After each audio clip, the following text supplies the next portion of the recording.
Hey, how are you? Welcome to Extra Healthy-ish, the big sister podcast to Healthy-ish. This podcast from Body+Soul, well, we've decided to give you that little extra oomph in your day for your mind, body and soul. I'm your host, Felicity Harley.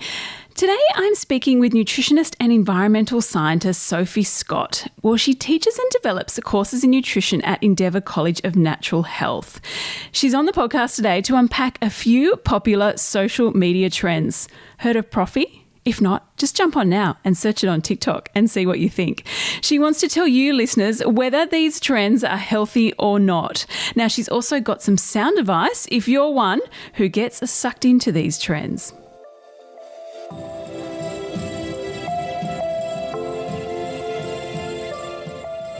Sophie, thank you so much for coming on Extra Healthy-ish. Now, how do you stay extra healthy-ish in your life? I've got 4 top tips to say. Oh, fire away. The first one is cook once, eat twice. So I love cooking, but not that much, otherwise I'd be a chef. So I like to just cook once, eat twice or 3 times. So I'll make dinner, then it's going to be dinner for the next night or the night after. And that's my number 1 tip. My number 2 tip is I buy 2 slices of cake every weekend. So this is going to be a good slice of cake, like a dense mud cake or a carrot cake with a yummy cream cheese icing. And then I'll share that with my boyfriend Wade over the weekend because I'm not making cakes and I can't make them as great as the bakers do. So I'll let them do them and I'll do me. And that's how I get the sugar fix on the weekends. And then my 3rd tip, and this is one of my non-negotiables, is I do 2 gym classes and 2 yoga classes a week. I think it's really important. I love working out with other people. It's a great community. So that's really important for me. And my 4th tip is I keep alcohol for Friday and Saturday nights. So the alcohol guidelines actually changed last year. So the maximum they're recommending is now 10 standard drinks per week. I think that would be way too much for me. So I tend to have about 2 or 3 only stretched over Friday and Saturday nights. And that's how I keep healthy-ish. I like that. I like that you covered the booze and the cooking and the cake, and that is the definition of healthy-ish. But can we just talk to the fact that I love the twice a week, cook 1 meal twice? Oh, I've got to get into that. What a genius thing.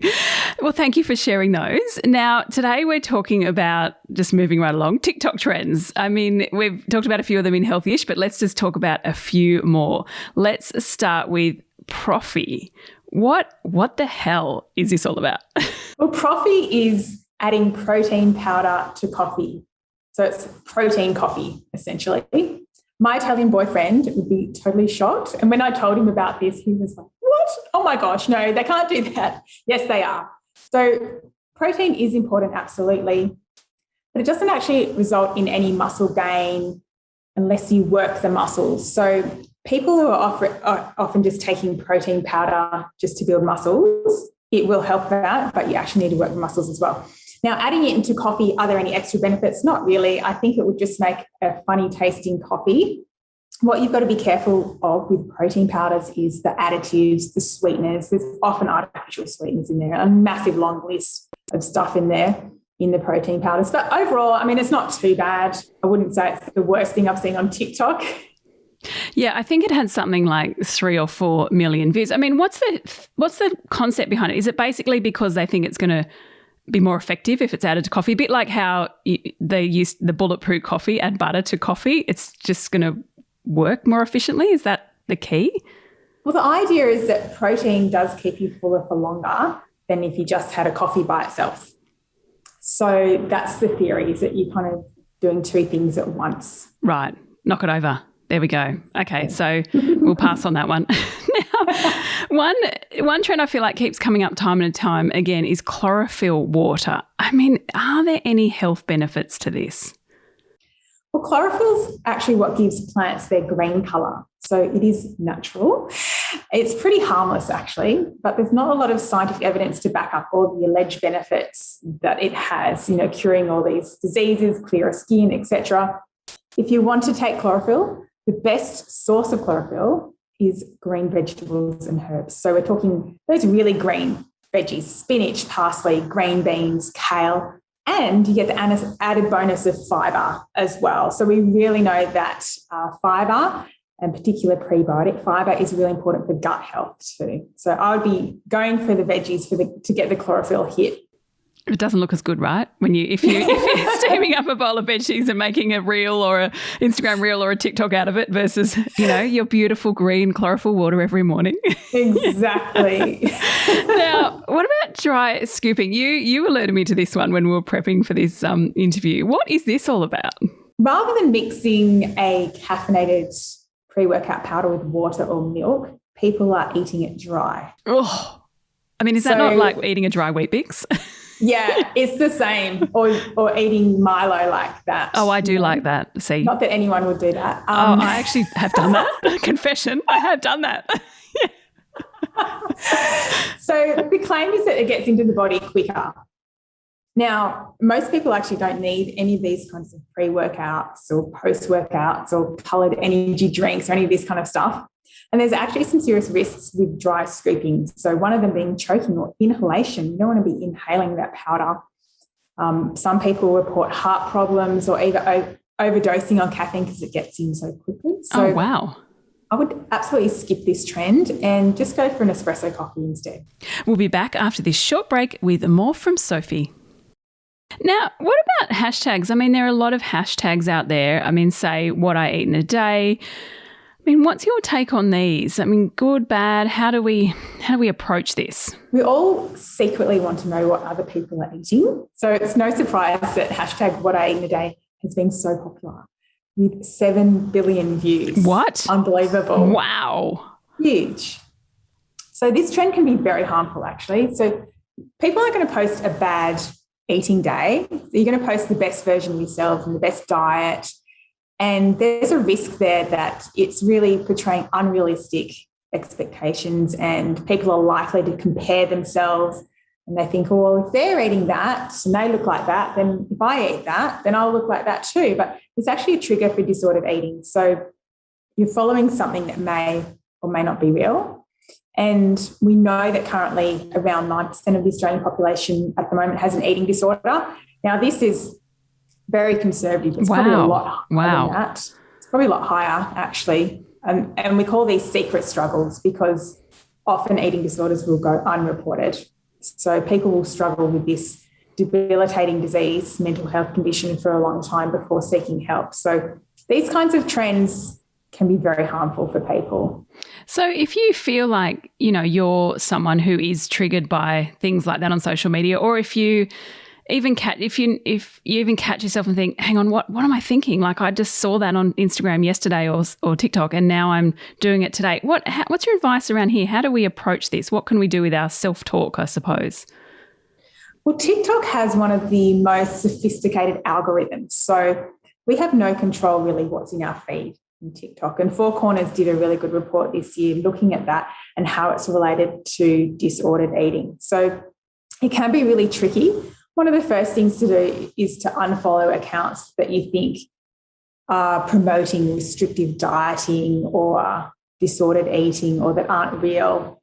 And there's a lot of apps that are coming out now, which are video editing apps. So we've known about photo editing apps for ages. Now you can edit videos, as in to change body types on a video, and that's really concerning. So we don't really know now what is real and what is not real. So the first thing to look at would definitely be also, are the people that you're following qualified? Do they have a qualification in nutrition?